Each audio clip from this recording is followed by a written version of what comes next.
Friends, welcome to Mehta classes Mandi डोवाली।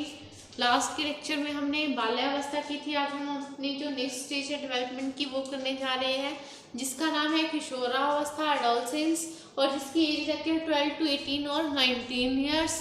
देखो, जो adolescence word है इंग्लिश का, उसका हिंदी में जो रूपांतर है वो क्या है, किशोरावस्था। बट ये एडोलसेंस जो वर्ड है ये खुद कहाँ से आया है? ये एडोल का वर्ड है लैटिन का, जिसका मतलब क्या होता है, परिपक्वता की ओर बढ़ना, कि मेच्योरिटी की ओर बढ़ना।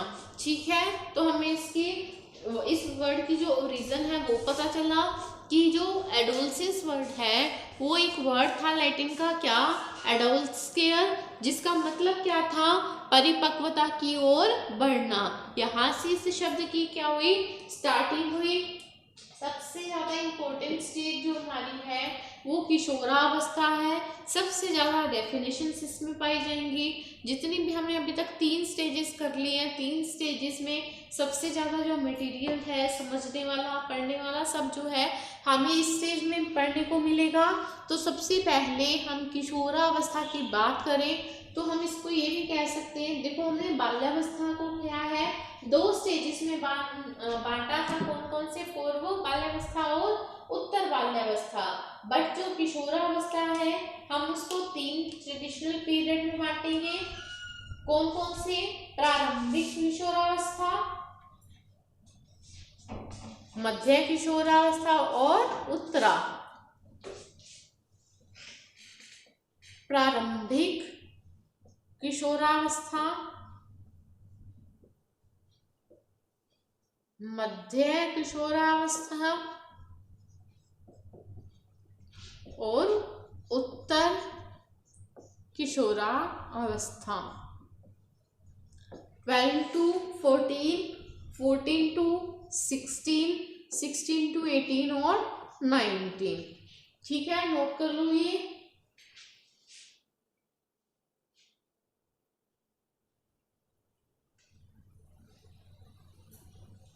कर लिया नोट? मैंने यहाँ पे क्या लिखा है, किशोरावस्था को 3 भागों में बांटा है। प्रारंभिक किशोरावस्था, मध्य किशोरावस्था और उत्तर किशोरावस्था। प्रारंभिक किशोरावस्था 12 से 14 साल, मध्य किशोरावस्था 14 से 16 साल और उत्तर जो किशोरावस्था है 16 से 18 या 19 साल। चलो, अब हम चल रहे हैं किशोरावस्था को फिर से पढ़ना स्टार्ट कर रहे हैं। देखो, जो किशोरावस्था है उसको हम संधि काल बोल देते हैं। संधि का मतलब ऐसे क्या होता है, जोड़ना। ठीक है, पर ये किसको जोड़ रही है? हमारी एक अगली स्टेज और एक पिछली स्टेज। सबसे पहले ये इसको क्या बोलते हैं हम, संधि काल। किसको? किशोरावस्था को। संधि का मतलब क्या है, जोड़ना। अभी जिन 2 चीजों को जोड़ेगी, किन 2 चीजों को, एक से पहले वाली स्टेज और एक से बाद वाली। किशोरावस्था से पहले वाली स्टेज कौन सी है हमारी, बाल्यावस्था।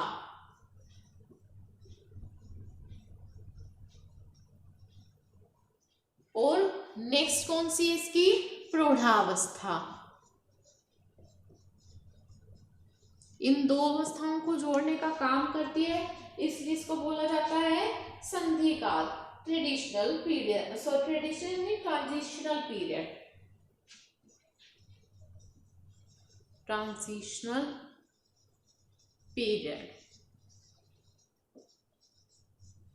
क्लियर है? बोलो।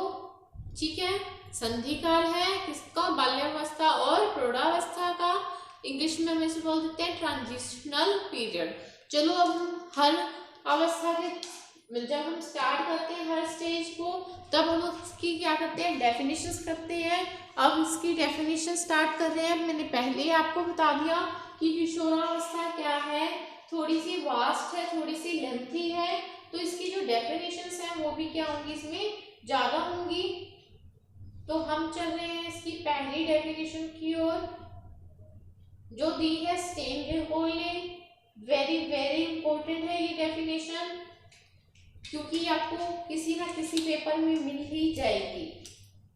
जो किसने दी है, स्टेनहोल ने। स्टेनहोल बहुत एग्जाम में आती है ये क्या कहते हैं स्टेनले महोदय, ये कहते हैं कि जो किशोरावस्था है, किशोरावस्था प्रबल दबाव, तनाव, तूफान एवं संघर्ष की अवस्था है। ठीक है, किस किस चीज की?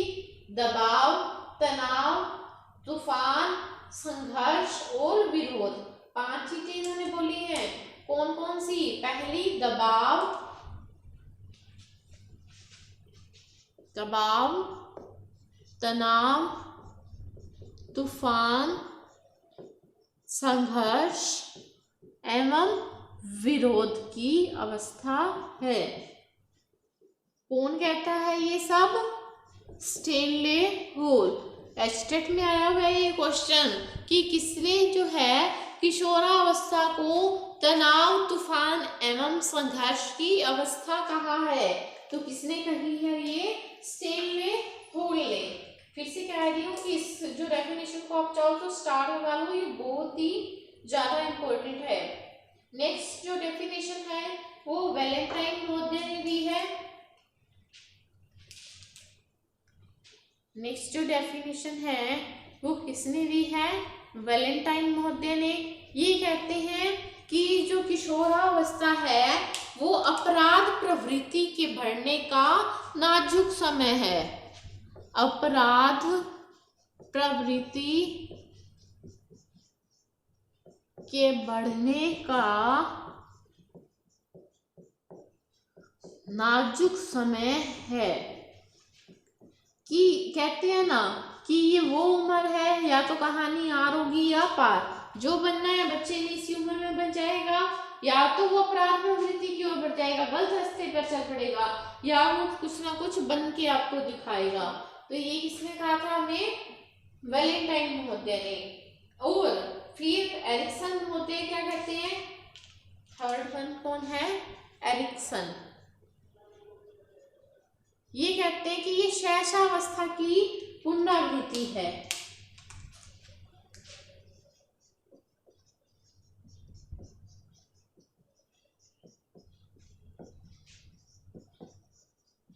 मतलब रिपीटिशन है किसका? ये इन्फेंसी पीरियड जो था उसका रिपीटिशन। क्यों कहा उन्होंने ऐसा? देखो जैसे हम बच्चों को, छोटे छोटे बच्चों को समझाते हैं कि कौन सी चीज इसके लिए सही है, कौन सी गलत, की ये कीड़ा है, ये नहीं खाना, ये गंदी चीज है, ये छी, ठीक है। वैसे ही हम किशोरावस्था में बच्चों को समझाते हैं कि कौन सी चीजें उनके लिए सही है और कौन सी गलत। तो इसीलिए इसी बिहाफ पे उन्होंने क्या कहा कि जो किशोरावस्था है वो शैशवावस्था की क्या है? पुनरावृत्ति है। कार्ल और ब्रुश, ये पहले भी हम इनके बारे में पढ़ चुके हैं। कोल एवं ब्रुश ये कहते हैं कि किशोरावस्था जो है वो नया जीवन है। कोल व बुश ये क्या कहते हैं कि जो किशोरावस्था है वो क्या है? एक नया जीवन है। कि सब कुछ इसमें क्या लगता है? बिल्कुल नया नया लगता है। तो ये कुछ डेफिनेशन अभी कंप्लीट नहीं हुई। अभी व्हाइट बोर्ड पे इतना ही स्पेस है, इतनी मैंने लिख दी है, ये आप नोट कर लीजिए। फिर हम एक दो डेफिनेशंस और हैं वो लिखवाती हूँ आपको।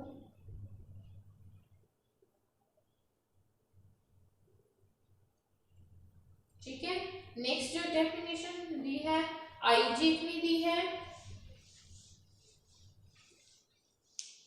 फिफ्थ हमारी डेफिनेशन है, ये हमें किसने दी है?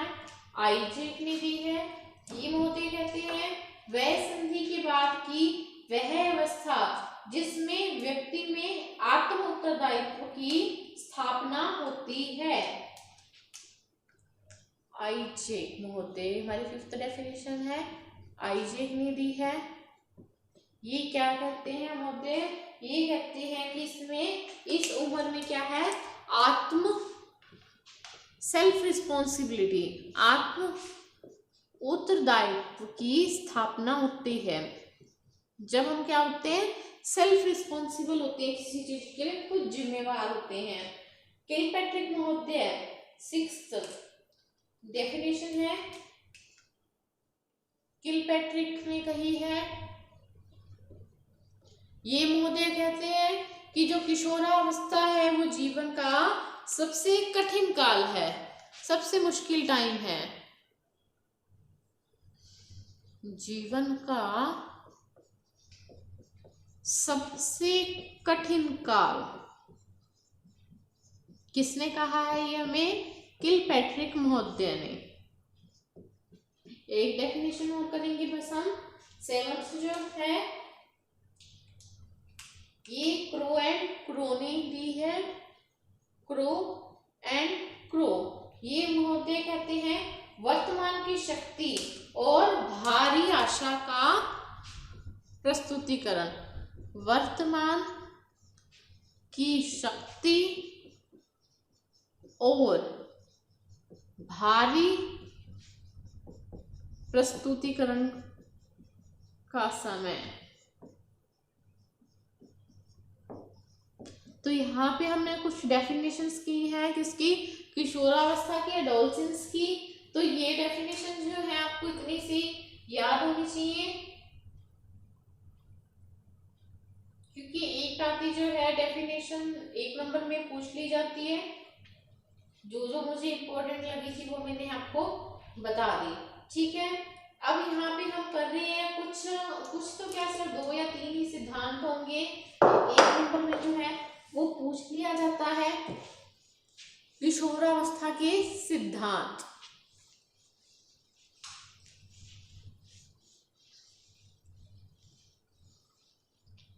टॉपिक का नाम रहेगा हमारा किशोरावस्था के सिद्धांत।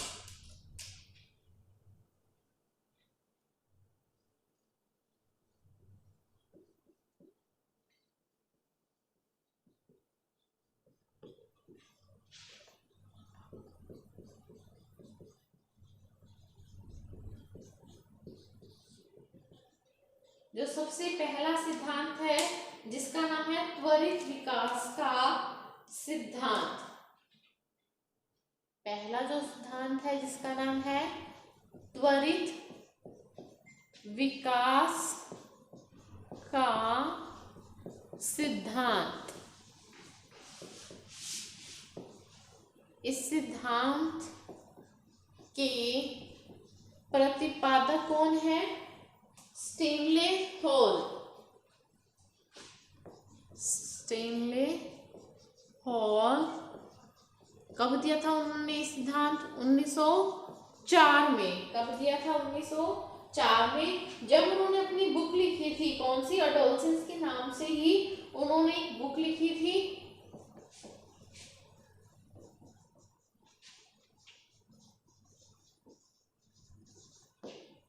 उसी में इन्होंने क्या किया था? इस सिद्धांत का जिक्र किया था जिसका नाम था त्वरित विकास का सिद्धांत। ये कहते हैं कि किशोरावस्था में जो परिवर्तन होते हैं वो एकदम से होते हैं, अचानक होते हैं, ठीक है। तभी त्वरित का मतलब क्या है? जल्दी से, मतलब कि हमें देखने का टाइम ही नहीं मिलता। वो जो चेंजेस हैं एकदम से सडनली इतनी फास्ट हो जाते हैं। तो पहला जो सिद्धांत है उसका नाम क्या है? त्वरित विकास का सिद्धांत, जो किसने दिया है? स्टेनले हॉल ने। कब दिया है? 1904 में, जब उन्होंने अपनी बुक लिखी थी एडोलसेंस। तो उन्होंने इस बात का जिक्र किया कि किशोरावस्था में जो चेंजेस होते हैं वो त्वरित एकदम होते हैं, अचानक सडनली होते हैं, ठीक है। नोट कर लिया। अब मैं चल रही हूँ, दूसरा जो सिद्धांत है वो दिया था, उस सिद्धांत का नाम है क्रमागत विकास का सिद्धांत। दूसरा जो है हमारा विकास, इसका नाम है क्रमागत, सीक्वेंस, क्रमागत विकास का सिद्धांत। इसके जो प्रतिपादक थे वो 3 जने थे। कौन कौन से? थॉर्नडाइक, किंग और हॉलिंगवर्थ। थॉर्नडाइक, किंग और हॉलिंगवर्थ। ये क्या कहते हैं? ये कहते हैं कि जो किशोरावस्था में चेंजेस होते हैं वो क्या है, सडनली ना होके वो सीक्वेंशियल होते हैं, क्रम के अनुसार होते हैं, ठीक है, या फिर धीरे धीरे होते हैं। अगर सीक्वेंस में हो रहे हैं तो वो कैसे होंगे, धीरे धीरे। तो ये थे हमारे सिर्फ दो ही सिद्धांत जो है किशोरावस्था के दिए हुए हैं। अब हम चल रहे हैं सबसे पहले किस पे, विशेषताओं की ओर, जो हमारे क्वेश्चन के पॉइंट ऑफ व्यू से इम्पोर्टेंट है।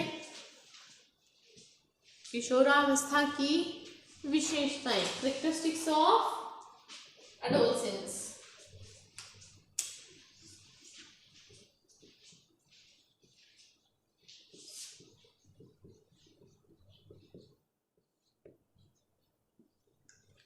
सबसे पहली जो है मानसिक विकास,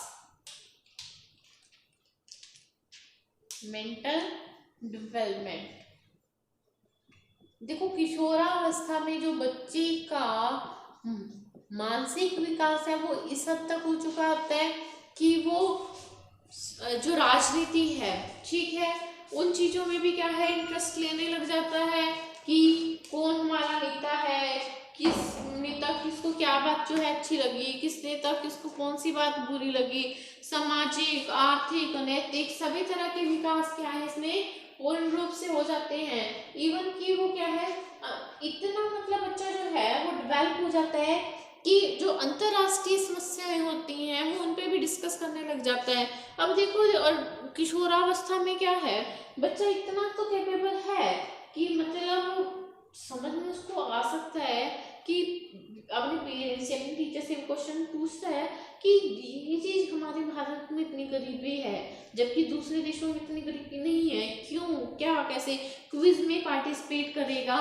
तो जो हम कह सकते हैं कि उसका जो मानसिक विकास है वो क्या है, बिल्कुल पीक पॉइंट तक बिल्कुल डेवलप जो है वो हो चुका होता है, ठीक है। इसमें अमूर्त चिंतन का हम जैसे आगे टॉपिक करेंगे वो भी आएगा कि इसमें अमूर्त चिंतन जो है बच्चे में वो बाल्यावस्था में किशोरावस्था में हो जाता है। नेक्स्ट है शारीरिक परिवर्तन एवं यौन विकास।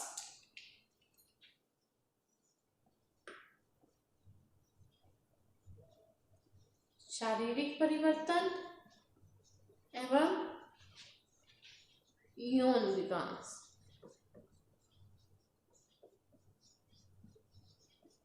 अब देखो बहुत सारे चेंजेस जो है इस एज में आने स्टार्ट हो जाते हैं कि जो लड़कों की आवाज़ है वो भारी होनी स्टार्ट हो जाती है, गर्ल्स का मेंस्ट्रुअल साइकिल स्टार्ट हो जाता है, लड़कों की मूछें वगैरह जो है वो आनी स्टार्ट हो जाती हैं। तो बहुत सारे फिजिकल चेंजेस जो हैं जो इस एज में है वो स्टार्ट हो जाते हैं, क्योंकि क्या है, पहले की अवस्था में कहीं ना कहीं पे जो फिजिकल ग्रोथ थी वो धीमी पड़ी हुई थी, वो क्या है इस एज पे आते आते फिर से क्या हो जाती है, बिल्कुल तेजी से चलनी स्टार्ट कर देती है।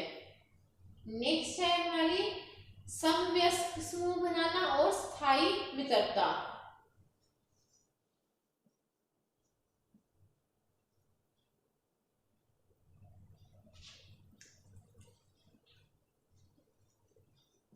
अपने हम उम्र के वो क्या बनाएंगे, टोली, और इस टाइम पे जो फ्रेंडशिप होती है वो लॉन्ग लाइन तक चलती है, परमानेंट फ्रेंडशिप रहती है। आप लोगों के भी कुछ एक फ्रेंड्स होंगे जो स्कूल के टाइम के थे और जिनसे आपकी आज भी बातचीत होती है। देखो फ्रेंडशिप में जैसे जैसे टाइम बढ़ता जाता है कहीं ना कहीं तो फर्क आ जाता है, बट फिर भी आजकल तो बात होना ही बहुत बड़ी बात है। जो किशोरावस्था में मित्रता होती है वो किस प्रकार की होती है, स्थायी मित्रता होती है। नेक्स्ट है संवेगात्मक विकास में अस्थिरता और परिवर्तन। संवेगात्मक विकास में अस्थिरता, ध्यान देना मैंने अस्थिरता लिखा है यहाँ पे, और परिवर्तन। बहुत सारे इमोशनल चेंजेस से होके बच्चा गुजरता है इस स्टेज में, ठीक है। कभी वो बहुत हाइपर हो रहा है किसी चीज को लेके, अगले मिनट उसका गुस्सा ठंडा ठंडा होता है, वो चीज़ों को समझने लगता है। तो मतलब जो यहाँ पे उसकी इमोशंस होती है वो परमानेंट नहीं होती, वो टेम्परेरी होती है। और क्योंकि उनके मूड स्विंग्स जो हैं बहुत होते हैं, तो इस वजह से उनकी जो इमोशंस हैं वो भी क्या है, फ्लक्चुएट करती रहती हैं। नेक्स्ट जो विशेषता है, स्वतंत्रता व विद्रोह की प्रवृत्ति। स्वतंत्रता व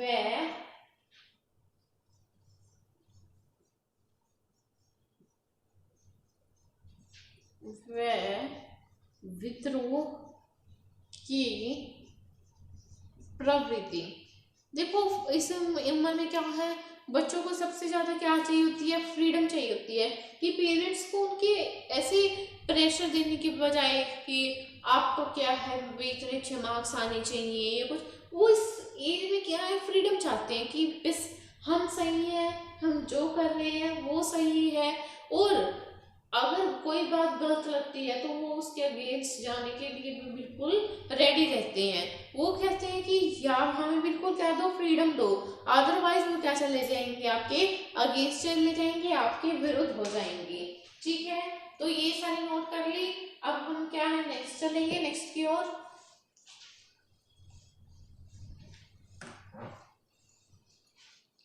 नेक्स्ट जो कैरेक्टरिस्टिक्स है 6, वीर पूजा की प्रवृत्ति।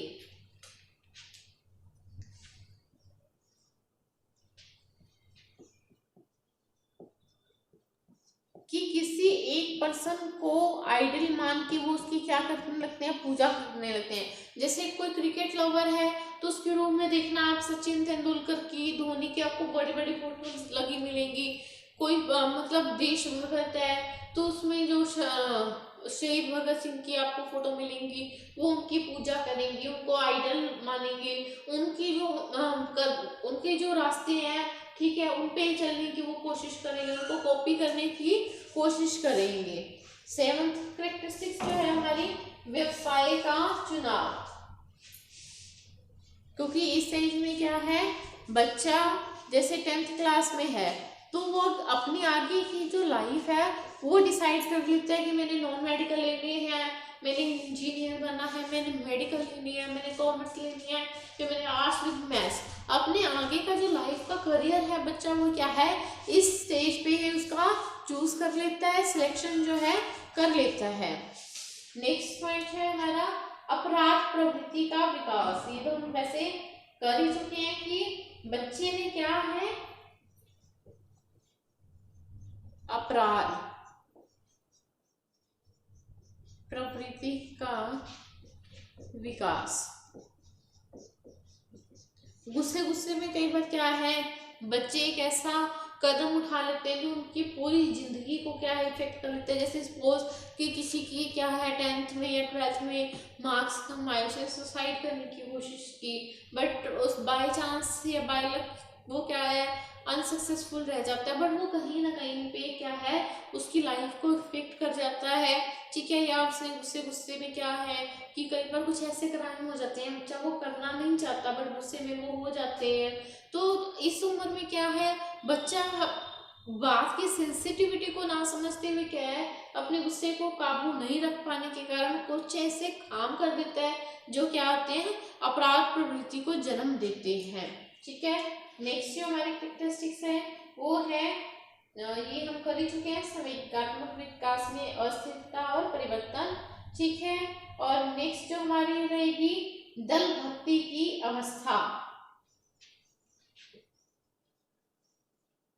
टोलियां बना के, ग्रुप बना के हर जगह पार्टी पे जाना है तो अपने फ्रेंड सर्कल के साथ घूमने जाना है तब।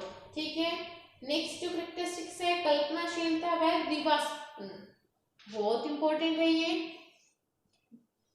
डे ड्रीमिंग और इमेजिनेशन, कल्पना शक्ति एवं दिवास्वप्न, दिन में सपने देखना कि मैं ऐसे कर लूंगा, मैं ऐसे कर लूंगी, मैं ऐसे दिखूंगी, कुछ ना कुछ इमेजिनेशन जो है वो माइंड में हमारे चलती रहती है।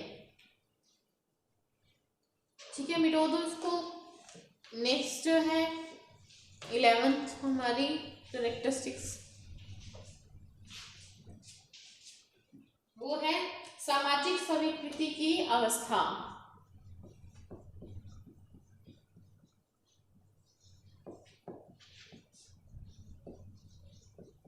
कि आपको ये होता है कि जो आपके मन में चल रहा है, आपकी सोच को क्या है, समाज स्वीकार करे। कि अब जैसे क्या था कि सपोज करो कि कुछ लोग जैसे समलैंगिक, समझते हो, गर्ल्स को गर्ल्स के साथ रहना पसंद है, बॉयज को बॉयज के साथ, वो ये कहते हैं कि हमारा जो है ये जो हमारी ये सोच है, समाज में इसको क्या करे, स्वीकृति प्रदान करे, कि समाज में उस सोच को, हमारी सोच को माने। इस उम्र में ये चीज बोध रहती है कि जो हम हैं वही ठीक है, जो हम कर रहे हैं, जो हम सोच रहे हैं वो ठीक है, समाज भी उस चीज को ठीक माने। नेक्स्ट जो करेक्टरिस्टिक्स है हमारी 12, वो है समाज सेवा और देशभक्ति की भावना।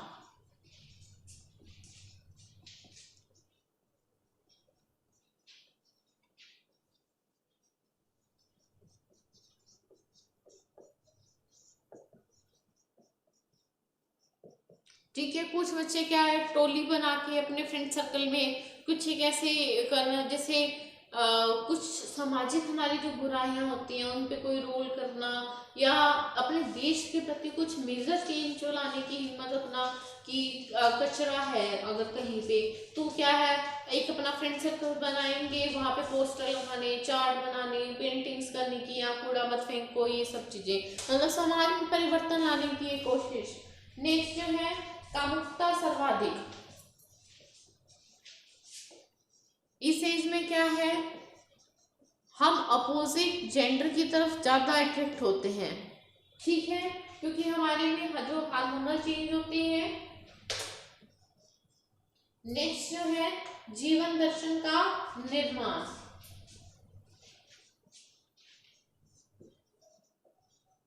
जैसे जो युवा नेता वगैरह बनते हैं,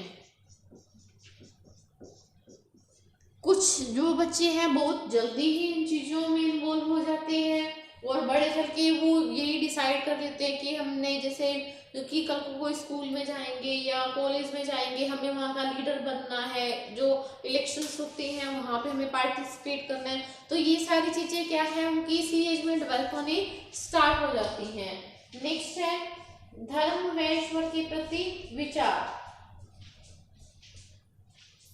धर्म व ईश्वर के प्रति विचार।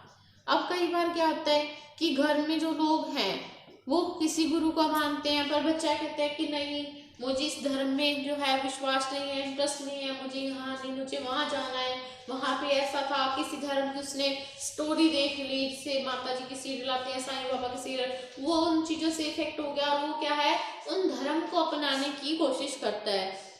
और लास्ट जो इसकी करेक्टरिस्टिक्स है 6, वो है स्वाभिमान।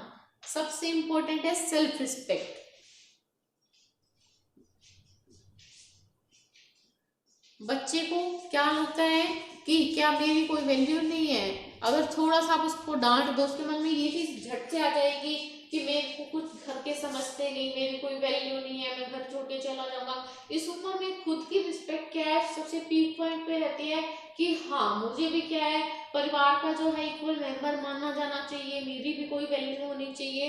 तो ये सारी क्या थी हमारी किशोरावस्था की विशेषताएं। हमारा टॉपिक यहाँ खत्म नहीं होता, अभी एक दो विकार जो है, जो हमने देखा कि पिछले पेपर्स में आए हुए हैं, तो मैं आपको करवा रही हूँ कि किशोरावस्था जो है उसमें कुछ भोजन संबंधी विकार, ये भी एक क्वेश्चन जो है स्ट्रिक्ट में आया हुआ है, तो हम लगे हाथ ये विकार भी कर लेते हैं। हेडिंग हमारी रहेगी भोजन संबंधी विकार।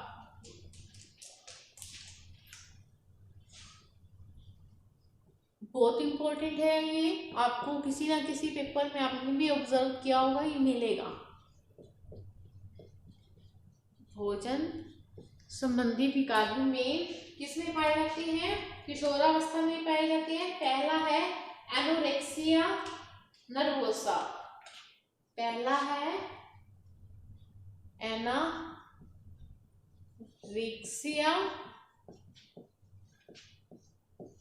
नर्वोसा। देखो एनोरेक्सिया नर्वोसा में क्या होता है कि कोई स्पेशली गर्ल्स मान के चलो कि अपने आप को क्या है कि ऐसे देखती है मिरर में, हाय मेरा को पिक जो है वो बाहर निकल आया, कल से मैं क्या करूंगी, डाइटिंग करूंगी। तो अपनी भूख को नियंत्रण में करके क्या है, कम खाना। एनोरेक्सिया नर्वोसा में क्या होता है, अपनी भूख को नियंत्रण करके कम खाना, एक तरह से डाइटिंग की कह लो। ये क्या होता है, एनोरेक्सिया नर्वोसा। देखो बहुत इंपॉर्टेंट है, ये आपको याद होनी चाहिए। ठीक है, ये हो गया हमारा एनो। ठीक है, सेकंड जो भोजन संबंधी विकार है वो है हमारा bulimia nervosa. Bulimia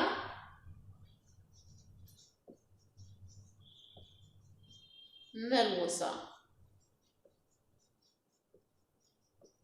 bulimia nervosa में क्या होगा, इसमें स्वयं को आकर्षण का केंद्र ना मानते हुए पहले तो बच्चा क्या है, अधिक भोजन खा लेगा कि मैंने क्या किया, मैंने देखा कि यार फर्क तो कभी पड़ नहीं रहा, चाहे मैं डाइटिंग करूं चाहे कुछ, हाँ तो मैं पिज्जा क्या है खा ही लेती हूँ। मैंने खा लिए 2 पिज्जा, जोश जोश में आई, पिज्जा बर्गर कोल्ड ड्रिंक अच्छा खा लिया। भाई फिर देखा कि नहीं बहुत ओवर खा लिया आज तो, फिर मैं क्या करती हूँ, या मैं वॉमिटिंग कर देती हूँ, या फिर मैं क्या है ओवर एक्सरसाइज करती हूँ, गर्म पानी पी रही हूँ, ग्रीन टी पी रही हूँ। पहले तो क्या किया, स्वयं को भी हीन भावना अपने मन में लाई कि मैं तो सुंदर हुई नहीं, मैं तो मोटी ही हूँ, तो मैं जब हुई मोटी तो मैं क्या है मैं दिल भर के खा लूँ। पर जब खाने के बाद अफसोस करना, रियलाइज करना कि नहीं आज तो बहुत खा लिया, इतना नहीं खाना चाहिए था।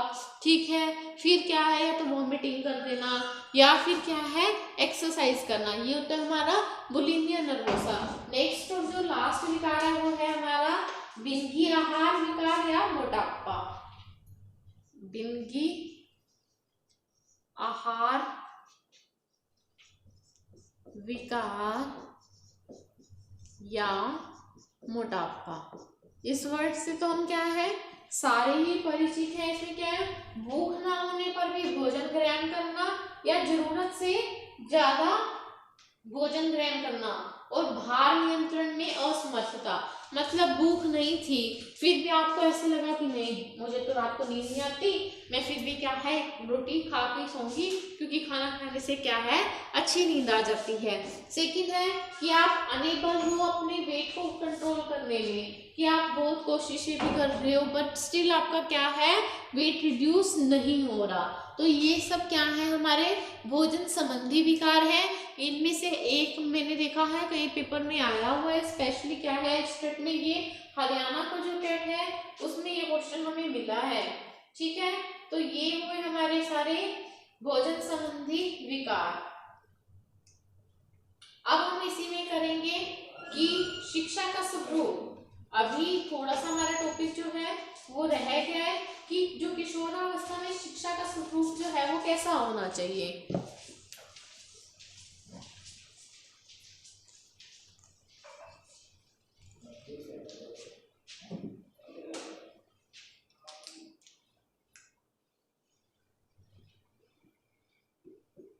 शिक्षा का स्वरूप लास्ट टॉपिक है हमारा।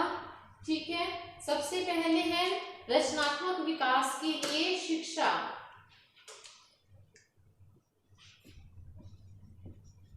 ऐसी शिक्षा हमें बच्चों को प्रोवाइड करवानी चाहिए जो उसमें क्या है क्रिएटिविटी डेवलप करे।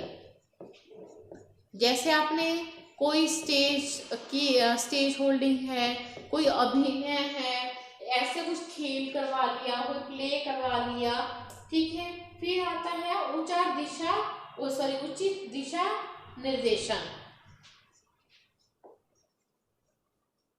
बच्चों को टाइम टाइम पे क्या है गाइड करते रहो क्योंकि क्या सही है क्या गलत है। काउंसलिंग इसमें बहुत हेल्प करती है, काउंसलिंग सेशन आपको हायर करने चाहिए। फिर है परिवार का प्रभाव, ये हम जैसे पहले ही डिस्कस कर चुके हैं।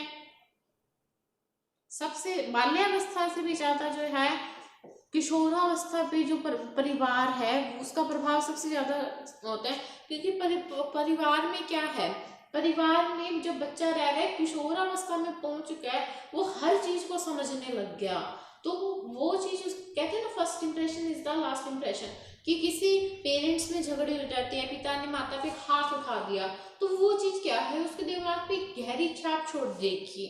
फिर है विद्यालय का प्रभाव।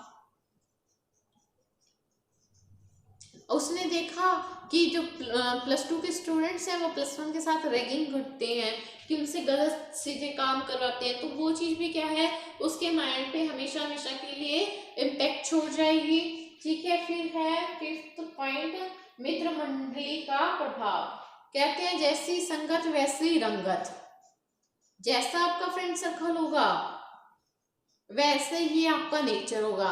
अगर फ्रेंड सर्कल ही बात बात पे लड़ने वाला है तो आपका नेचर भी क्या है, ऐसा बन जाएगा, आप भी क्या है, बात बात पे लड़ना पसंद करोगे, लोगों को धमकी दोगे कि तू ये करेगा या नहीं करेगा तो एक दूंगा तेरे नीचे कान के। ठीक है, तो ये थी हमारे कुछ फैक्टर जो हमारी जो अवस्था है इसमें उनका जो मेन रोल रहता है। ठीक है, तो ये जो हमारी अवस्था है ये, अच्छा एक इसमें हम ये भी कह सकते हैं, सॉरी एक पॉइंट हो गया, मीडिया का बहुत बड़ा प्रभाव पड़ता है किशोरावस्था पे। अब आप देखो कि कोई भी चीज है, फेसबुक है, व्हाट्सएप है, इन चीजों का हमारे लाइफ पे इतना, आप चाहो तो वो आप पे डिपेंड करता है कि आप उनसे कैसा कैसा चेंज चाहते हो, पॉजिटिव या नेगेटिव। हम मोस्टली क्या कहते हैं कि इंटरनेट गलत चीज है, नहीं, इंटरनेट वो आप पे डिपेंड करता है कि आप इंटरनेट को यूज कैसे करते हो। आप चाहो तो उसको पॉजिटिव भी यूज कर रहे हो, अब आप पढ़ रहे हो तो आप इंटरनेट का पॉजिटिव यूज कर रहे हो, अगर किसी ने कुछ गलत मतलब देखना है तो वो इंटरनेट का क्या है, गलत। तो हमारे ऐसी ही हमारी मीडिया है जो किशोरावस्था पे बहुत सारे पॉजिटिव चेंजेस भी ला सकती है और बहुत सारे नेगेटिव चेंजेस भी ला सकती है। तो यहाँ पे हमारा जो था 4th lecture growth and development का कंप्लीट होता है, जिसमें हमने आज पढ़ी थी किशोरावस्था। इसमें से हमें ऑलमोस्ट एक क्वेश्चन जो है मिल ही जाता है। ठीक है, ओके।